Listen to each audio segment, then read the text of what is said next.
What goes on, guys? We're back here again with yet another review, and today we're going to be taking a look, finally, it feels like it took forever to get here, the Hiya Toys 1/12 scale exquisite super, I guess that's what this line's called, Judge Dredd. Yeah. So, I really like Judge Dredd. I like the movies, and I've read a decent amount of the comic books. I haven't read them in a long time, but I'm a big Judge Dredd fan.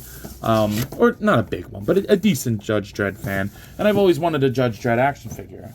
Prior to this one, the only other one that ever really interested me was the Legendary Heroes one, and I never got my hands on that. So, and I think this is going to be better. So, you get this slipcover, then you pop open the box, and you get to see... This figure's really heavy, by the way. I don't know. I think it's like the box itself is really heavy, but we got some good-looking stuff in there. So without further ado, let's go ahead and open Judge Dredd up.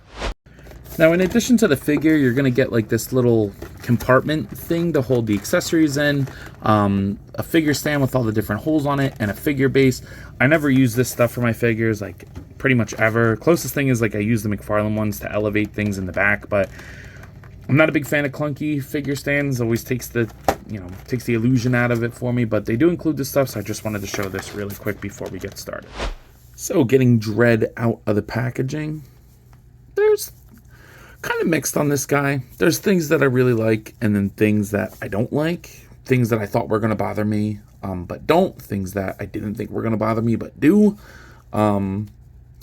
So yeah, I mean, he's overall pretty good, but we definitely have a lot to talk about here. So, starting off with something I really do like, I think the head sculpts, other than one issue I have with one of them, are pretty fantastic. This is like a translucent piece in the front. They just like painted over it to get that like comic book like reflection that he has, and I like that. I like the expression. He looks angry. I like that. The helmet does not come off on any of the heads, and it does not look like there's even any sculpt up there, which is totally fine by me. That's my only problem with the movie, was I wish Sylvester just left the helmet on. Like, that's the whole point of Dredd. So, whatever. The gold that they used is really, really nice. It doesn't show up that nice on camera. It does kind of, but I think in person the gold is like a really deep gold, and I like that. And then, of course, obviously we have soft goods all throughout the figure. Leather pieces, pleather. The whole suit is pleather, which I'm not a big fan of, but it's honestly not as bad as I thought it would be. Like, it does annoy me, and I totally would have preferred just like a plastic figure. But it's okay. It's okay. So you get some elastic bands. The gloves have a hinge in them. We'll talk about that in a second. With a nice wash on them, they look good. I think it looks fine. It's hard to move things when they fall down. Like, this knee pad tends to slide down, and since it's on like the soft goods, it's like kind of hard to move because I think they're glued into place, but that's annoying. It can be very finicky. I like all the paint on the belt, which is, I think, pretty high for a belt, but I don't know. I haven't read Dredd in a while. Maybe it is that high, but it is glued all the way around, so there's no moving that, and I don't want to undo that. His little Dredd medallion is a magnet, and I don't really like that because I don't think it ever sits well. I don't know. I mean, I guess if you get in the right position, it's okay. The side looks good too with the gloves and stuff. Then you get the knee pads. Again, like I said, they look good, but they just keep sliding all over the place. This gun does come out of the holster on the boot. And speaking of the boots, this is my biggest issue with the figure. This is supposed to be like, first of all, there's not a lot of range, and we'll talk about that more in articulation. But this was a really bad idea, in my opinion, because I've never really said this on the channel, but this longevity, or the longevity of these, is just not going to be there. Like, this is really thin, rubbery plastic. I don't know why they did that. I don't know why they just didn't do what they did with the wrists. I mean, granted, he does stand pretty good. I mean, I think it's partially due to the fact that, like, the design of his boots is big, but, like, I will say it's not very hard to, like, get him even into, like, a semi-dynamic pose for the most part. Is relatively pretty easy, which I thought it would be harder, but I've had more trouble with, like, McFarlane figures that have, like, joints like that. So, like, I don't know. No treads on the bottom of the boots, which is kind of lazy, but whatever. I mean, they're sculpted very nice, and it does look good. Like, it does give a nice... Like, the whole thing has a very nice, cohesive body, and I think that's what they were going for, to not show joints, and that's cool, but... I don't know. I think I would have preferred a plastic figure with joints. It's like, if we're buying an action figure, we're going into it knowing it's an action figure, right? I don't know. Maybe that's just me. But it looks good. Everything's painted that needs to be painted. All the little buckles and holsters and things are. And he does look nice. I worry about the longevity of it. And I don't know. He can be a little finicky. As far as accessories are concerned, he does come with quite a bit. So we'll go ahead and talk about them. First off, he comes with an array of different hands, but I'm not a huge fan of these hands just because, like, I don't think they work good for what they're supposed to. So okay, let's start with this one. So you have trigger finger hands, kind of. Like, this is definitely a trigger finger hand for the right side, which is good because that's where his main gun is. And then you get this, like, kind of looser gripping hand for the left side. And then you get a tighter gripping hand for the left side, which is for a certain accessory. And then the same hand, kind of, but it's also slightly looser for the right side. It's really weird. You get this other slightly different gripping hand for the left side. And then you get this very specific hand for the right side, which is for a certain accessory. So kind of wish the hands were a little bit better. They're not great. They don't really match. But whatever. He comes with two alternate heads. One of them being this gritting head. I like that. Looks like he's stressing out. And then you get this screaming head. And I would have loved this if they painted the back of the throat. It's not. It's just skin color. It's kind of hard to pick up on camera at the exact right angle. I don't know if you can see that. But there's no paint back there. So it's just the teeth and the tongue painted. And then like all flesh tone in the back. That looks weird. So... I don't really like that head. This is probably going to be the head I use. I like this one the most.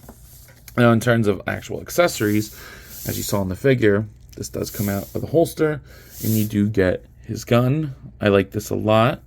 Looks good with the gauge on it. I like that. Pretty cool. You get this gun, which I also really like. A lot of paint on there. Looks nice. If you want, for those guns, you do have blast effects. So you have this little bullet piece that pops in there. It's hard to see. That looks pretty good. And it goes on either gun. They can fit on either gun. You can have I think this one's more for this gun. A little bit of a bigger bullet. Looks good. And then for either one of them, let's use this one, you have like a smoke effect. Kind of like Marvel Legends style that they do with like their Black Widows and stuff. I like that. That is cool. That's nice accessories.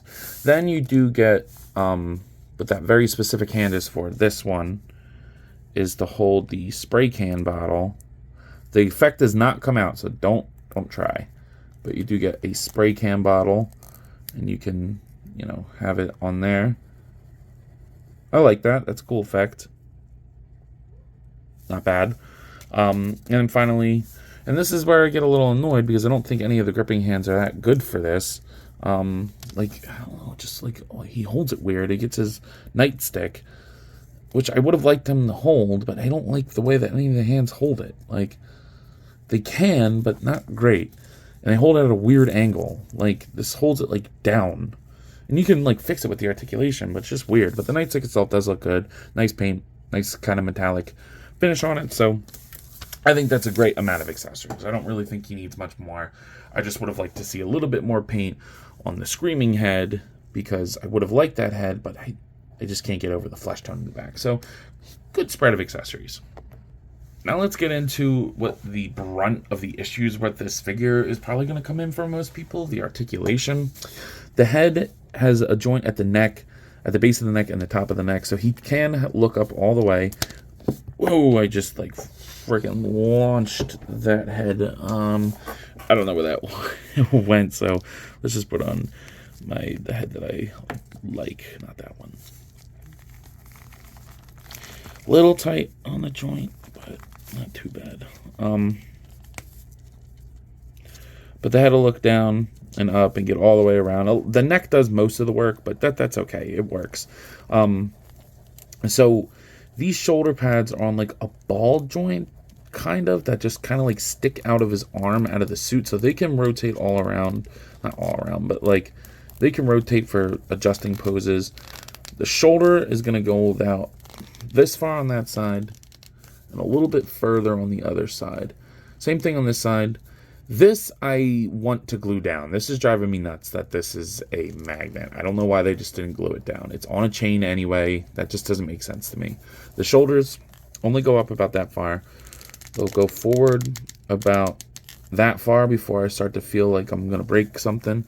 I wouldn't leave it like that, but it is what it is. Shoulder pads really don't get in the way. I'll give them that. They did a good job with that. They'll go back that far. You do get a bicep swivel in there. Double jointed elbows that are going to get you a little past 90, but not much. Maybe if you angle them differently, I don't know. And then the wrist swivel and hinge. So would have liked that for the ankles, foreshadowing. And then this arm, despite having a different shoulder pad, does the same thing. The torso, I don't know. I think it's double peg. It'll rotate. But it's not going to hold a pose very easily. Like a little bit, and it'll rotate. The torso is kind of all but useless. I don't want to like push anything too hard. Sorry, dude. I gotta like push it up his junk for the hips. The hips, I think the legs are pretty decently articulated other than the ankles. They'll go forward that far, back. You do get an upper thigh swivel. Pretty good double jointed knees. And the suit looks good. Like, I just wish it was plastic. Like hard plastic. This knee pad, they are glued, so I guess I unglued it, but I don't really care. This will rotate a little bit, and there is a rotation at the ankle for sure. Like, it's like a joint in there. Then it'll pivot, go up and down. And for the most part, it holds it. It's just not a lot of range. But again, he does stand pretty easily. So I don't know. Just be careful with which way you're doing your joints and things like that. Since this is a little bit more of a tighter fit, it's easy to see where the joints are and what direction they're in. So you don't run the risk of breaking it as easy. But it's just like, I don't know. I go back and forth on if I'm okay with it or if I really wish it was not like this. And kind of leaning more toward I wish it wasn't like this, but it is what it is. So yeah. Another point of contingency for this guy may be the scale. I do think he's a little small. I think he's true 1/12 scale, which is like a little bit smaller than 6-inch figures. But here he is next to the NECA Toys King Kong, along with the Jazzwares Fortnite series Peely. Here is next to McFarlane Toys Batman, Dark Knight Returns Batman, along with the Hasbro Marvel Legends X-Men series Darwin. And as you can see, like these are like lined up like relatively same position at the foot. He's a little bit shorter than Darwin, and I always pictured Dredd being a little bit bigger. It's not terrible, definitely fudgeable if you want that in your Marvel Legends collection for some reason, or other 6-inch collections, but could be a little bit bigger, but I'm fine with it. I know people get like super particular on like having their scales all together. I really don't mind as long as that figure scales within its own line, if that makes sense, because I just have like different displays in my room anyway. I don't need everything to be together. And then finally here he is next to the Marvel Legends What If series Zombie Captain America. So you guys might be out there wondering, yo, Ant, what are you thinking of this figure? And I gotta say, this is one of those weird conflicting figures where like I do really like it. I am happy to have it, but it definitely has some like objective flaws with it. I'm not a big fan of soft goods on my figures other than capes and jackets. I think that always works, but I'm not a big fan excuse me, of when they do like full body suits, because I just think it's intrinsically restrictive. Like, I think like no matter how you do it, it's always going to be a little restrictive with the scale and whatnot. And this is one of the better examples. Like this is a fun figure to play around with for the most part. I just feel nervous playing around with it, especially with those ankles. Like, I'm worried that if I try to pose them too much, there's going to be like a little hole in the ankles. I mean, these feel really good, but like in like 5-10 years, what's that going to feel like? Is it going to be dried out, this, that, or the other? I don't want to have to like lotion my action figures, because I've heard some people talk about doing that. Not to this one in particular, but like you got to keep it moist. And blah, blah. I'm like, yeah, I love my hobby, but I'm not fucking lotioning my action figures. Okay, so I don't know, but with that being said, at a price point of around $90, so this is pretty expensive. This is an expensive figure. I can't go higher than like a 7. I think there are things that are objectively good, but it definitely has its problems. So with that being said, I believe that's all I got for today. If you have not already, please be sure to like, comment, subscribe. Also be sure to follow me on Instagram, TikTok, and Letterboxd. I post a lot on all those apps, and I have a great time, so I'm sure you will too. But as always, let me know. You copping? See you guys next one. Peace. What goes on, guys? I wanted to hop on here again and thank you all for watching, and to let you know that if the following apps interest you, feel free to follow me on them, as I put the links in the description for you guys. I really appreciate everything you all do for me, so DM me with any questions or thoughts. I'd love to sit and talk with you all. Again, thank you all for watching, and I'll see you in the next one. Peace.